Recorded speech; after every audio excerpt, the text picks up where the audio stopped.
भोजपुरी के लकीर स्टार कहे जाने वाले पावर स्टार पवन सिंह ने खींचा एक और बड़ा लकीर, जिसको देखकर आप चौंक जाएंगे। दोस्तों, आप लोगों को बता दूं कि पावर स्टार पवन सिंह के इस समय बैक टू बैक गाना आ रहे हैं और सारे गाना धमाल मचा रहे हैं। तो पावर स्टार पवन सिंह ने छलांग लगाकर पूरे इंडिया के सिंगरों को पीछे छोड़ा और नंबर 1 सिंगर बने। दोस्तों जी हाँ, आप लोग स्क्रीन पर देख सकते हैं पावर स्टार पवन सिंह का पियर फ्राक वाली जो गाना आया था वो नंबर 1 पर ट्रेंड कर रहा है। पूरे इंडिया में नंबर 1 पर ट्रेंड कर रहा है दोस्तों। और तीसरे नंबर पर उनका धनी हो सब धन और चौथे नंबर पर राजा जी के दिलवा ये गाना ट्रेंड कर रहा है, जो कि आप लोग स्क्रीन पर देख सकते हैं। जो वैसे तो पावर स्टार पवन सिंह के बहुत सारे गाने ट्रेंड कर रहे हैं, लेकिन हम बात करेंगे 5 गानों की। 5 में से पावर स्टार पवन सिंह का सबसे नंबर 1 पर ट्रेंड कर रहा है पियर फ्राक वाली, 2 नंबर पर शाहरुख खान का है और 3 नंबर पर धनी हो सब धन और 4 नंबर पे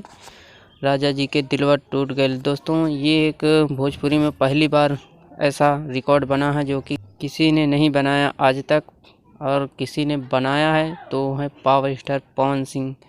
दोस्तों, पावर स्टार पवन सिंह के इस रिकॉर्ड के बारे में आपका क्या कहना है, नीचे कमेंट करके ज़रूर बताएं। और वीडियो अच्छी लगी हो तो वीडियो को लाइक करना ना भूलें और चैनल पर पहली बार आए चैनल को ज़रूर सब्सक्राइब कर लेना। जय हिंद, धन्यवाद।